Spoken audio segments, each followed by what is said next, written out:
Baixe o nosso aplicativo na Play Store e leve a Rádio XYZ para todo lugar que você for. Baixe agora mesmo, Rádio XYZ. Rádio XYZ é show. Siga a Rádio XYZ no Instagram, @Rádio XYZ Oficial. Alô, meu povo, Ricardo Melo falando para todos vocês estamos aqui para conversar, para dialogar, para falar sério, falar descontraído também, porque você sabe, meus amigos, eu não consigo me controlar. Quando eu vejo, eu já estou brincando, já estou falando, mas é aqui. Hoje nós vamos falar de inspiração, hoje nós vamos falar de carreira, business, tá entendendo? Negócio diferente. E olha só, eu quero fazer diferenciadamente, porque você sabe que o programa, falando sério, Ricardo Melo, ele tem um foco nos negócios, na inspiração, naquilo que você vai fazer o quê? Para crescer na vida, seu doido. Brincadeira. Mas olha só, eu vou fazer o seguinte, eu quero que o meu convidado, ele se apresente, que ele fale para você. Então, como você tá, homem? Vamos fazer o seguinte, olhe na bolota dos olhos dos nossos ouvintes, que é ali que estamos ao vivo. E apresente-se, fale quem é vós, de onde vem, do que se alimenta e o que está acontecendo. Fala pessoal, boa tarde, meu nome é Wender, tenho 31 anos de idade aí, sou gerente comercial do Grupo Saga, uma empresa aqui hoje é a maior concessionária do país, praticamente o maior grupo de concessionária do país. E falar um pouco, Ricardo, sobre história de vida, sobre carreira, sobre negócio, contar um pouco aí desses poucos anos, mas muita vivência. Isso é uma coisa interessantíssima, porque eu vou ser sincero, eu conheço uma parte dessa história e eu sei que ela não foi fácil, né? Mas que uma coisa que eu achei muito interessante, que todos falam de você, é que você foi sempre muito focado. Você parece que você entrou na saga muito cedo e você foi escalando, né? Mas me fala um pouquinho, como que é esse negócio? Como que foi a sua história? De onde você nasceu, onde você estava e por que você foi parar na saga? Bom, minha vida inteira eu sempre gostei de jogar bola, mas chegou um certo tempo, uma idade, onde veio o joelhinho machucando, aquela coisinha assim, e aí eu vi que não dava para ser aquilo mais. Eu entrei nesses programas de jovem aprendiz que tem vários em Goiânia, tem Camp, tem Cezam, tem Senai, tem Procerrado, e caiu uma oportunidade para eu trabalhar na Saga. Isso foi 2014, desculpa, com 14 anos de idade. Novinho então, Novo. E aí vários cursos profissionalizantes, até que com 16 anos eles puderam assinar a carteira. E aí eu comecei lá como office boy, né?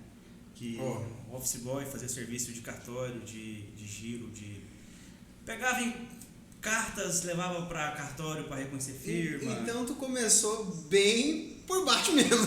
Bem por baixo. O dinheiro do Sítio Passo era para pagar o lanche na escola à noite. Caramba! Era bem por baixo mesmo. E a gente foi crescendo lá dentro. Comecei como office boy, e aí depois passei para almoxerifado. Aí fiquei mais ou menos uns 3 anos ali dentro da área contábil. Depois eu me estagnei, eu achei que eu poderia ser mais um pouco. E pedi uma oportunidade. Eu lembro que o diretor da Saga falou assim: você quer uma oportunidade, você não quer ficar no almoxerifado mais, mas é o seguinte, eu vou te colocar, mas se você não der conta, com 30 dias eu te mando embora. Você reconfortado, fala, agora dá certo. Arregacei as mangas e falei, eu tenho que trabalhar. Então assim, do começo até domingo, eu trabalhava um pouco para eu aprender bastante. E eu acho que esse pontapé dele, essa pressão inicial que ele me deu lá atrás, foi boa para eu ter um incentivo para começar uma faculdade, para eu formar, para eu fazer alguns cursos aí, para chegar onde eu estou. Então, essa pressão dele não deu muito certo, né? Deu certo para mim como motivação. Acho que talvez muitos levariam para um caminho diferente de perseguição, de que ninguém acredita em mim, que não vai dar certo, que eu vou ser mais um, que eu vou ser demitido. Eu não... Pois é, porque muitos, eu acredito eu posso falar para você que eu já lidei com muitas pessoas o tempo todo, e isso é muito importante a gente estar falando aqui, porque muita gente, às vezes, elas se apegam no que é certo, né? Então, por exemplo, eu tô lá, estagna lá, fico um tempo. Você acha que se o chefe falar assim, ó, se você quiser mudar, se você errar, eu te demito, entendeu? Eu acho que poucos iriam mudar, você não acha? Com certeza. É complicado, isso aí vai de cada um, vai de como cada um recebe algum tipo de crítica, algum tipo de feedback, seja ele construtivo ou não. Uhum. Então, acho que muito da minha vida eu tive que amadurecer muito cedo. Uhum. Então, eu com 16 anos de idade, eu já tinha uma responsabilidade dentro de casa, de pagar aluguel, de pagar energia, esse tipo de coisa. Então, minha mãe sem emprego, 2 irmãs aí menores, eu tive que ter essa responsabilidade muito cedo, arregaçar as mangas da camisa muito cedo para a gente conseguir o que a gente às vezes tem um pouco hoje. E eu acho que eu tive que amadurecer, crescer muito rápido. Então eu era um garoto, um adolescente de 16, 17 anos no meio de uma galera de 35, 40, 50 anos, pessoas experientes. Então eu tinha que me transparecer experientes, eu tive que limitar certas brincadeiras que às vezes a gente tinha, a molecagem de rua, os amigos de rua de futebol, os amigos de colégio. Eu tive que limitar um pouco aquilo para eu ser mais. Uhum. Então acho que isso fez com que eu amadurecesse bastante. E eu tive uma cabeça boa desde muito cedo. Então, sempre soube escolher bem o que eu queria fazer da vida. Que bacana. Então, eu diria que o primeiro segredo que você revela para as pessoas é o que? Tenha foco, né? Porque se você não tivesse foco, você poderia fazer muitas outras coisas. Às vezes você estava ali numa pouca idade, claro, você já assumiu a responsabilidade da família muito cedo. Mas você poderia se acomodar ali, por exemplo, não é? E você acredita, eu queria até que você comentasse isso, porque eu vi uma entrevista com o Neymar. E o Neymar falando assim, que ele conhecia muitos outros jogadores que eram muito melhores que ele. Só que ele disse assim, a diferença, porque os outros jogadores eles não conseguiram alcançar a mesma coisa que o Neymar alcançou. E ele falava assim, olha só, o que me fez alcançar foi porque, enquanto eles, que até jogavam melhor do que eu acho que esse negócio do povo ser mais velho que você que estava lá, mas eu era mais esforçado. Eu abria mão de muita coisa, se era para festa eu não ia, se tinha que estudar eu estudava, se era para treinar eu treinava, e aí eu consegui a oportunidade e muitos ficaram para trás. Então eu tenho certeza que muitos daqueles lá que tinham assim, 30, 40, 50 anos estão abaixo de você agora, né? Isso é bem assim, relativo. Inclusive, engraçado que a gente assim, a gente olha um pouco para trás, a gente percebe muito disso mesmo. Então, a gente vê o quanto a gente cresceu, mas talvez não são objetivos diferentes. A questão da balança, né? A questão da dosagem. Eu acho que eu sempre quis mais, eu sempre quis ser mais. E quando eu olho para trás hoje e vejo por onde eu passei, eu vejo que sim, eu cresci e tudo mais. E algumas pessoas ainda estão no mesmo lugar que estavam até hoje. E o caminho é difícil, porque a questão da humildade faz uma grande diferença, de você tratar as pessoas independente de classe, de salário e tudo mais. E eu sempre, quando eu chego em qualquer departamento, eu pergunto quem que é o dono, quem que é o gerente, quem que é o cara que faz tudo lá.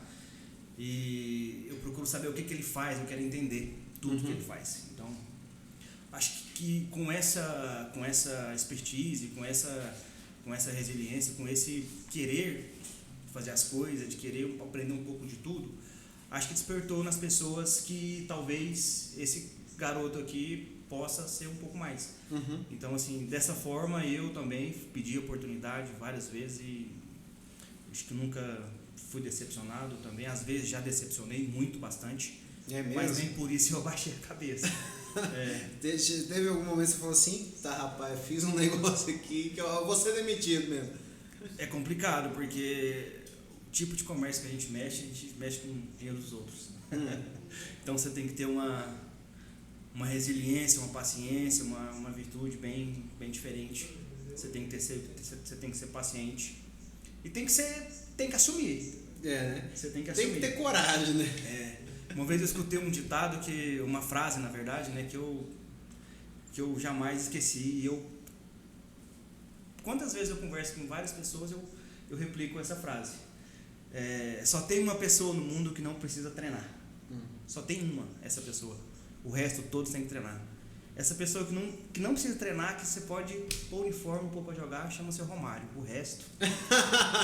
Esse aí não precisa treinar. Agora o resto, todos nós precisamos Todos nós treinar. precisamos. Isso é uma coisa interessante, que é aquele lá que você falou sobre a questão da humildade. Quando você compreende que você precisa do outro, que você precisa evoluir, tu tem que estar em movimento. Não é verdade? Porque se a pessoa tiver em mente que... eu acho que aquele ego, aquela ignorância de falar assim, eu não preciso de ninguém, eu não preciso... digamos que ninguém me deu uma oportunidade, porque eu vou fazer nessa oportunidade. Claro, você tem que fazer suas oportunidades. Mas, se você não tiver com essa humildade em mente, você perde muito, né? Perde. Eu digo o seguinte, eu lembro que quando ainda... Voltando um pouquinho aqui, quando eu jogava bola, essas coisas, eu treinava numa escolinha com uma galera, e eu lembro que dia de sábado tinha jogo. E às vezes, assim, quem dava dinheiro pra eu jogar bola era meu avô, que ainda era vivo, minha mãe às vezes também dava, e era coisa de 10, 15 reais. E na época eu lembro que pra jogar bola eu pegava lote pra capinar. E aí a gente foi começando as coisas. Aí quando eu cheguei na empresa, na Saga, a gente chega de sapatinho baixo, a vozinha baixa, porque você vê pessoas, entre aspas, superiores que você, né? Pessoas já ali uniformizadas, pessoas com cargos, pessoas benquistas ali. E aí você vai no sapatinho bem naquela humildade. E as coisas aconteceram no sapatinho e na humildade. Então, assim, eu digo que tem duas formas de você conhecer uma pessoa, né? A primeira forma é você dando poder para ela. E a segunda forma é você mexendo no dinheiro dela. Então, são essas duas coisas que você conhece realmente uma pessoa. Seja ela seu amigo, sua família, seu chefe, quem quer que seja. E tratando-se de dinheiro, mesmo que for seu amigo, seu parente, ou o que seja, ele vai ficar Exatamente. nervoso com você que você fizer coisa errada. E tipo assim, e tem gente que às vezes consegue tudo na humildade, mas aos poucos ele vai crescendo e ele vai subindo na moedinha. O que eu digo, tipo assim, a pessoa começou agora e do nada já está subindo na moedinha de 10 centavos e começando a fazer discurso. Então, acho que é o tipo de gente que conquista primeiro o de cima, mas ele esquece que tem que conquistar os liderados. Então, são as pessoas que estão ali fazendo parte da equipe. Então, isso é complicado. E assim, hoje em dia as pessoas, eu vejo os jovens de hoje muito acelerados. Então, eles querem já começar muito, muito cedo, muito rápido e quer trabalhar pouco e ganhar muito. É igual aquele negócio. Eu acho que virou aquela mania da internet que o povo fala assim, olha, tá vendo andando nessa Ferrari? Arrasta pra cima que eu te ensino a ganhar dinheiro em 10 segundos, né? Tipo isso.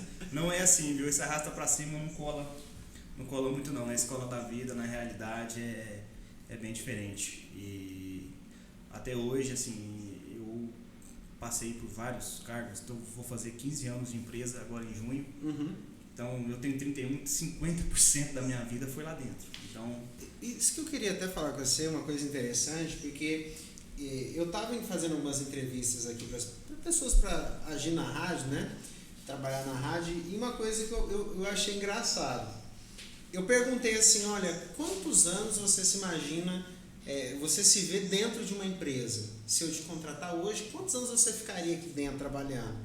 Ela falou assim, aí parou assim, mas você quer que eu minha vida toda? Eu falei, não, me fala, quanto tempo você acha que seria aceitável? Ela falou assim, não, 1, 2 anos, no máximo 5. Eu falei, meu Deus do céu, não dá tempo de construir nada nesse tempo. Não é verdade? Então é isso que eu tô falando, tá muito acelerado. O povo, eles pensam que é fácil, né? Você ser alguma coisa, você se destacar. eu creio que tudo é construção, né? Eu, particularmente, quando eu entrei no Grupo Saga, tinha uma loja em Brasília e uma em Anápolis. Eram 4 lojas, junto com a Buriti que tinha aqui no total. Hoje são 120. Nossa. Então, assim, Brasil inteiro, são 6 estados. Então, são pessoas que constroem um processo. Então, uma coisa é tomar a decisão a 2 mãos, a 4 mãos, a 6 mãos, que é mais salutar em relação a isso. Mas é uma construção. Acho que quando a gente contrata pessoas no intuito de somar, de agregar, de enxergar o que tem, melhorar o que tem, às vezes dar um feedback negativo do que talvez exista, né? Mas é nesse sentido mesmo aí, de construtivo. Essa questão, o povo, hoje em dia, o povo não está querendo construir nada. Você vê que para você chegar ao cargo que você está, que é um cargo alto, que é um cargo respeitado, digamos ali, você já marcou sua história dentro de uma organização, foi 15 anos, né? E assim, e é complicado, porque eu quando assumi uma gestão, eu tinha 24 anos de idade, 24 a 25, e eu tinha vendedores de 35, de 40, tinha pessoas muito mais velhas do que eu. Então, naquele momento, eu tive um receio muito grande, um coraçãozinho um pouco acelerado, de como que as pessoas iriam me tratar em relação àquilo. Tipo assim, um menino desse dando ordem pra gente, tocando a rédea aqui, é um negócio meio complicado. Então, foi um paradigma grande também que foi quebrado em relação a isso, por mim. E foi quebrado com humildade, com respeito, com saber como cada um age, como cada um lida. E o principal, você tem que ser amigo de todos, mas todos têm que saber o momento que você fala sério, o momento que você está brincando, aquele negócio. Você tem que ter clima no ambiente. Você tem que saber se colocar, né? O ambiente tem que ter clima. Se o ambiente tem clima, as coisas fluem, as coisas acontecem.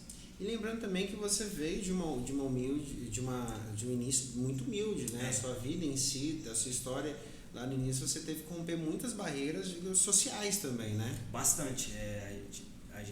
Eu vim para Goiânia com 7 anos de idade. Eu sou natural de Mozarlândia, no interior aqui, a 150 quilômetros de Goiás Velho, mais ou menos. E quando chegou aqui, morávamos 10, 12 pessoas numa casa. Então era eu, mais 3, 4, 5 primos, umas tias. Nossa. Era uma confusão. E assim, a gente morou numas 8, 9 casas no mesmo setor, tudo alugada. Então foi bem difícil. Então tudo isso que aconteceu, acho que serviu bastante para mim acordar um pouco, tipo assim, não é isso que eu quero para mim. Acho que eu preciso ser mais, acho que eu quero ser mais. Eu sempre tive vontade de dar uma casa para minha mãe, um lugar para ela morar, né? Eu queria isso com meu avô vivo. Eu fui criado com mãe solteira, né? Meu pai, infelizmente, ele existe, ele não está morto, mas ele ainda existe na história. Mas é uma pessoa ausente, é uma pessoa que veio atrás muito tarde, né, da vida. Uma pessoa que, digamos que hoje não tem tanta eficácia assim na vida, mas é uma pessoa que eu respeito, uma pessoa que tem contato sim.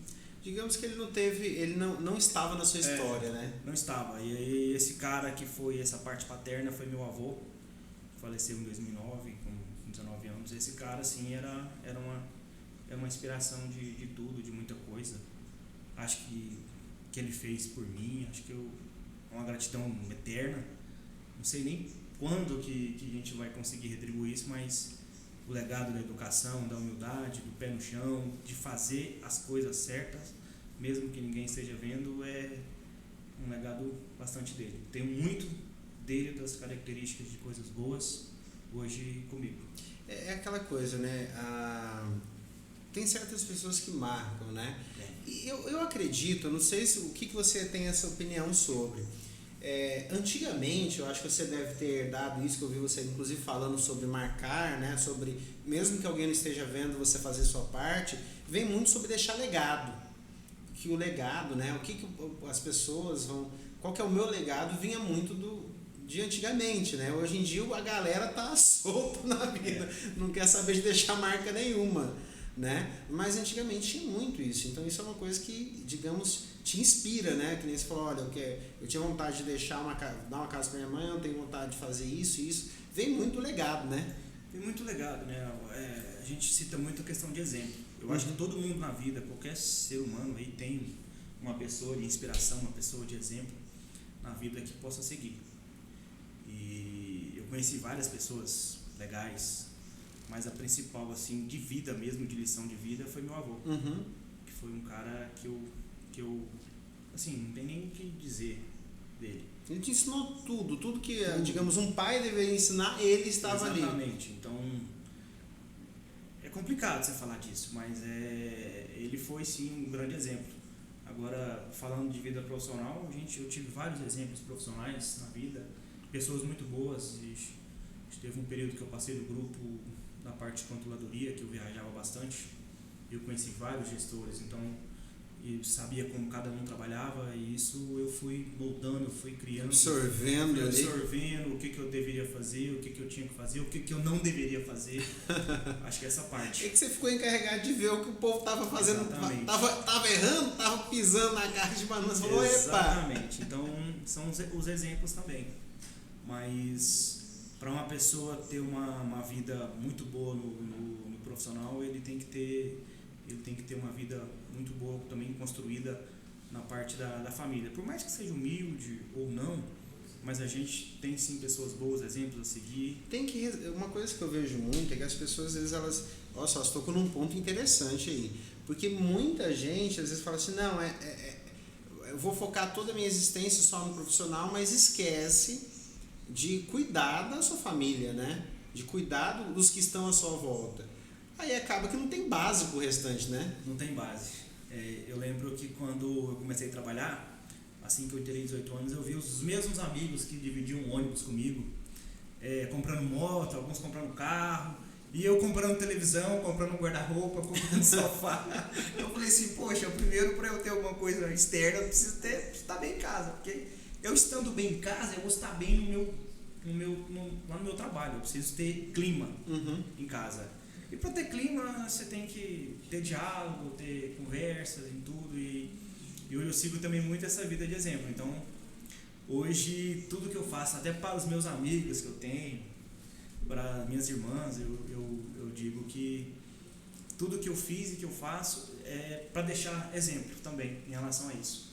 Para deixar legado. Então, é bem relativo esse tipo de coisa. Mas cada um tem um modo de pensar. Esse é o meu modo de pensar. Então, tudo que eu faço hoje, eu penso que alguém está vendo. Então, se alguém está vendo, talvez aquilo pode satisfazer alguma coisa, pode dar ideia para alguma coisa, pode absorver alguma coisa, talvez inspire alguém ou não. Mas a gente tenta fazer sempre o certo. Rapaz, isso daí eu acho tão forte, tão poderoso, eu vou ser sincero com você. Porque o que a gente percebe ultimamente é um afastamento disso. Eu acho que, inclusive, o que tá destruindo o Brasil é esse afastamento, sabia? Das pessoas, elas preocuparem-se com a sua família, uma estrutura familiar, mesmo que nem você falou, olha, gente, a história, eu falo pra você, eu compartilho da sua história. Eu fui criado pela minha mãe, meu pai, ele não participou da minha história, mas nem por isso, por exemplo, agora mesmo, eu me considero bem sucedido no que eu falo, considero você extremamente bem sucedido no que você é, e a gente teve vários outros exemplos. E não deu a desculpa de, eu não tive um pai, por isso que não me desenvolvi na vida, que muita gente usa, né? Muita gente, o que você acha? Muita gente dá desculpa para si mesmo pelos erros, pelos fracassos, né? Quer colocar culpa em outras situações, não é verdade? Não olha para si mesmo, não é verdade? As pessoas, infelizmente, Ricardo, elas preferem que as coisas sejam mais fáceis, né? Por mais que não estejam. As pessoas querem que alguém bata na sua porta e fale, você quer trabalhar, tem um emprego aqui, tô com uma renda ali e tal, você quer ganhar uma grana, algo do tipo. E assim, na minha época, por exemplo, eu tive na rua jogando bola com essa molecada, minha mãe ia buscar um vara, um chinelo, pra tomar banho, já levou marmita pra mim de janta na rua. Então, tipo assim, eu tive vários exemplos negativos, mas eu vi que aquilo não era um caminho de vida pra seguir. Então vai muito também da cabeça, assim, minha mãe também nunca foi muito de conversar comigo, de falar um pouco sobre o que eu tinha que fazer, o que eu não tinha que fazer. Não porque ela não queria, talvez também porque ela também nunca tinha tempo para isso. E bem na adolescência ela passou um processo de depressão fortíssimo também, de hospital, muito, muito ruim, que também acarretou um pouco. Então, tudo isso eu tive que fazer virar coisas boas, porque se eu fosse levar para o lado ruim, E seriam 3 coisas ruins, né? É complicado. Rapaz, olha que coisa bacana. Digamos assim, então você tinha tudo para fracassar e ainda justificar o fracasso. Exatamente. Eu tinha tudo para dar desculpa de que não deu certo. Uhum. Mas depende muito da cabeça de cada pessoa. Eu particularmente eu falo muito com Deus em relação a isso também. Eu acredito bastante e converso com pessoas que eu tenho confiança, os meus amigos hoje que a gente conta nos dedos também, a gente desabafa muito, conversa. E hoje com a minha mãe, hoje é outra cabeça, minha mãe também comigo. Em casa, a gente tem, tipo assim, eu chego em casa, ninguém fica mexendo em telefone, celular, esse negócio. Senta, conversa, da mesma forma com outras pessoas. Eu acho que as pessoas hoje trocou muito tete-a-tete por WhatsApp. Exatamente. E aí fala eu te amo no WhatsApp, mas não fala eu te amo na Pessoalmente cara. Já era, não tem nem história, né? Exatamente. Então, isso aí é bem relativo. Eu acho que vai de cada um, mas todo mundo tem 2 caminhos. É verdade. E olha só, uma coisa interessante, agora falando sobre realmente o negócio em si que você está inserido, essa pandemia ela pegou todo mundo de calça arreada, eu diria, né? Eu acho, bom, ninguém esperava o que ia acontecer. Mas uma coisa interessante que eu vejo é que, por exemplo, teve 2 dados que eu achei bem interessante. O primeiro é que a venda de carros estava aumentando. Depois veio falando que as fábricas estão saindo do Brasil. E onde fica? Porque vocês estão bem no meio do processo, né? Fábrica saindo, venda aumentando. Na verdade, me fala sobre esse processo. Como que tá? Que agora a gente já inspirou a galera. Agora vamos falar do que você faz agora. Você lida exatamente com venda, né? Você é um gerente comercial. Então você tem que entregar resultado, né? Como que tá esse negócio? Bom, você falando de fábrica aí, teve a Ford, né, que saiu do Brasil. Ela parou a produção literalmente aí, fez acordo com mais de 4.500 funcionários na Bahia. Justamente por questão de... As pessoas falam muito de governo. Vou entrar um pouco no assunto de política, mas não tem muito nada a ver. As pessoas, é porque o governo não dá incentivo, não dá aquilo. Assim, é um caminhão de dinheiro que já foi injetado. Só que, infelizmente, né, chega um momento que as coisas vão ficando obsoletas, vão ficando para trás e vem vindo coisa boa pela frente sempre. Então a Ford foi uma opção ter saído do país e, do meu ponto de vista, foi muito negativo porque você acirrou um pouco, tirou aquele acirro de concorrência que tinha. Então hoje, assim, eu falando de Hyundai, hoje a Hyundai no Brasil, ela média de 180 mil carros por ano, que é produzido em Piracicaba, São Paulo. A gente achou lá em março do ano passado que ia ser um baque muito grande em relação à pandemia, mas assim que abriu a loja, nós ficamos 38 dias fechados, assim que abriu a loja em abril, na última semana de abril, eu já tinha um fluxo muito diferente, já era uma coisa muito diferente. As pessoas, eu particularmente achava que as pessoas iam pedir desconto, ia falar que ia querer comprar carro quase que de casa para tudo isso, mas foi totalmente diferente. Eu acho que muitas pessoas tinham sonho de trocar um carro em 2022, 2023, 2021, viagens, tinha muita coisa antes do carro.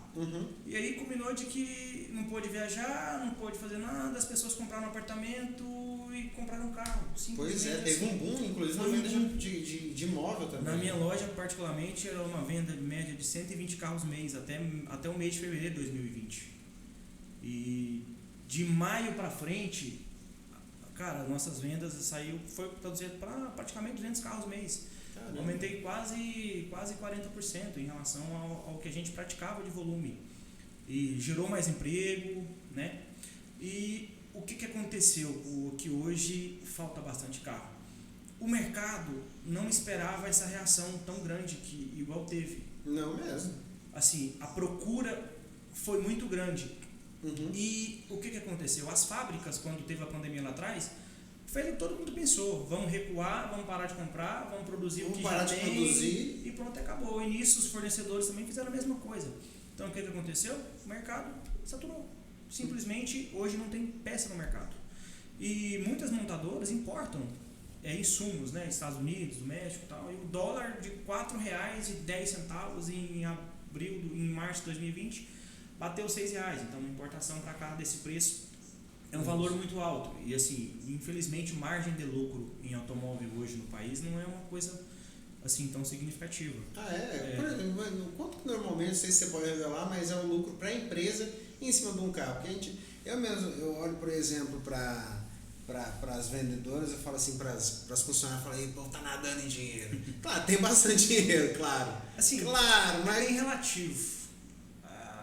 Depende muito da marca, entendeu? Depende muito da marca. Mas assim, não é o que as pessoas pensam. Às vezes as pessoas pensam que ganha 10 mil num carro, ganha 5 mil num carro. Não, é bem relativo. A margem de lucro é bem pequena. A gente está falando de 3, 4% de lucro num carro desse. Só isso? É só isso. E tem que pagar aluguel, energia, água, salário, comissão. Então, assim, por isso que a gente tem que ir para volume em várias etapas que a gente tem que seguir. Então, é bem relativo isso aí. Por isso que a cobrança maior é volume, né? Tem que vender. Em janeiro desse ano eu cheguei a ter uma carteira de lista de espera de quase 200 carros. De cliente que comprou o carro e está guardando o carro. E até hoje ainda tem uma carteira para atender disso. A Toyota, que é da Saga também em Goiânia, hoje tem uma lista de mais de 300 Hilux à frente. Então, se você hoje quiser comprar uma Hilux, você vai ter que ficar 12 meses na lista de espera. É verdade. Mas uma coisa que eu tenho que falar para você é porque o povo fala errado o nome, é Hilux. Hilux. Tá certo? Então não é Hilux o nome certo. É Hilux, mas Hilux vermelha. Aí hoje a gente tem a Chevrolet que suspendeu a produção, vai ter que voltar a produção a partir de junho. A gente tem a Fiat também que está com um problema. A gente tem problema de lockdown em várias cidades onde tem montadora, onde tem fábrica. Piracicaba, por exemplo, em São Paulo é uma das cidades que está afetada. E hoje a gente não sabe quem que manda no tá uma bagunça. O governador fala que a indústria é essencial, o prefeito fala que a indústria não é essencial. Então a gente fica meio perdido nisso aí. Mas eu acho que o segundo semestre é muito promissor, que a gente vai ter no país, com vacina, com tudo que está acontecendo. As pessoas estão ficando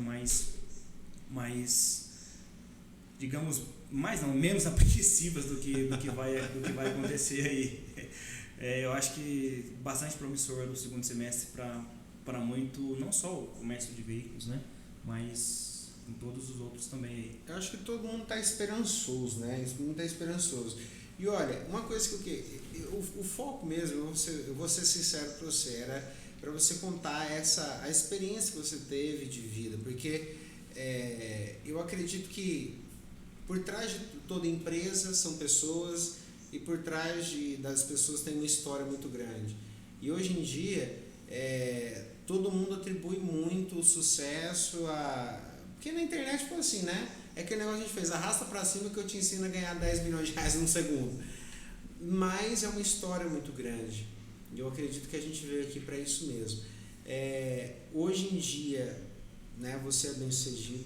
Hoje em dia você marcou, está deixando seu legado no seu ramo.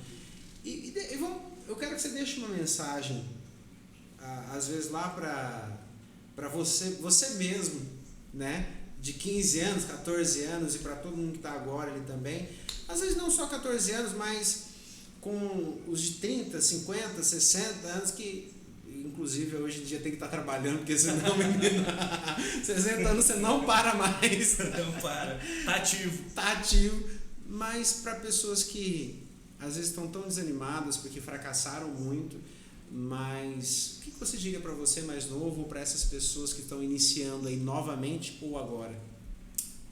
Bom, o segredo da vida sempre é não desistir, né? Eu acho que sempre vai ter muitas e muitas pessoas que vão falar que você não dá conta, vão falar que você é aquilo, que você é isso, e você não pode levar isso pro lado pessoal, né? Você não pode se constranger por conta disso.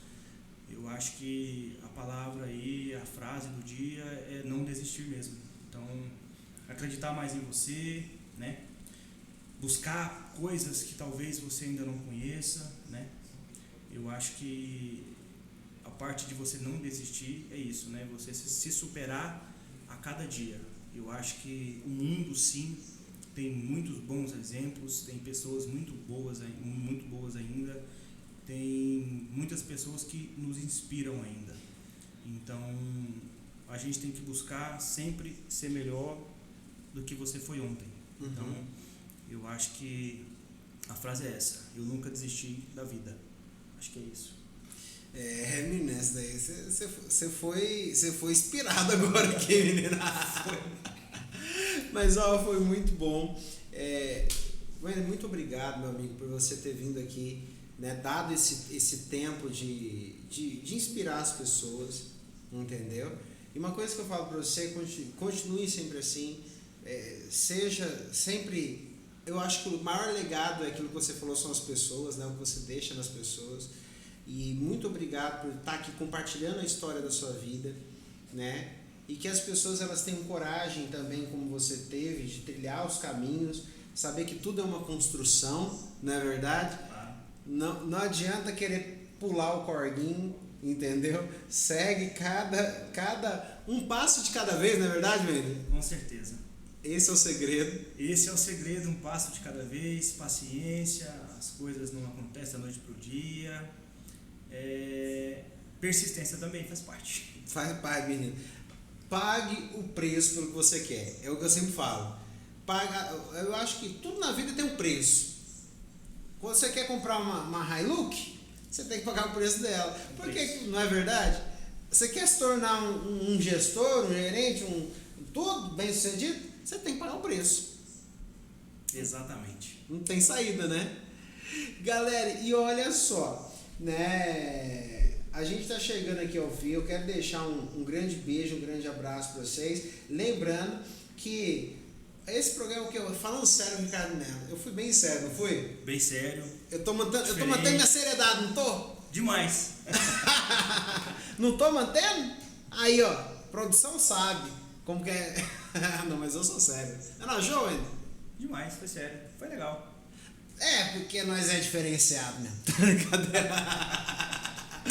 Mas olha só, gente, inclusive, eu vou continuar falando sério, mas eu vou falar de música, nós vamos tocar as modas. Inclusive, convido você a permanecer com a gente aqui, batendo um papo, né, falando, se puder permanecer. Se não puder, que você é um homem ocupado, eu vou entender, vou ficar só com o áudio mortal, brincadeira. Mas olha só, gente, todas as dúvidas que vocês tiverem, quiser perguntar para ele, vamos fazer o seguinte, e as que chegaram, a gente vai fazer assim. Eu vou mandar para ele, às vezes em forma de stories, às vezes para ele responder. Ele faz e a gente coloca ao vivo, porque aqui a gente vai prestar a história dele. Mas aí, ó, pode mandar que você responde, ó. Claro, quem tem dúvida de carro, consultoria, de como fazer, proceder, se meu nome aprova, financiamento, se pega meu carro usado, se pega cheque, faz tudo. Pode falar com a gente.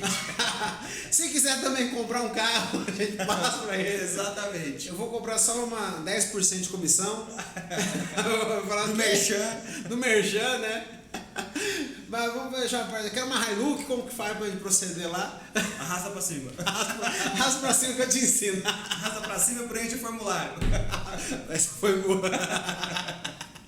E olha só, gente, nós conversamos aqui, foi bom demais. E ó, fica, que a gente só vai tirar uma foto breve, um vídeo, vocês vão escutar uma música e já a gente tá voltando aqui, tá certo?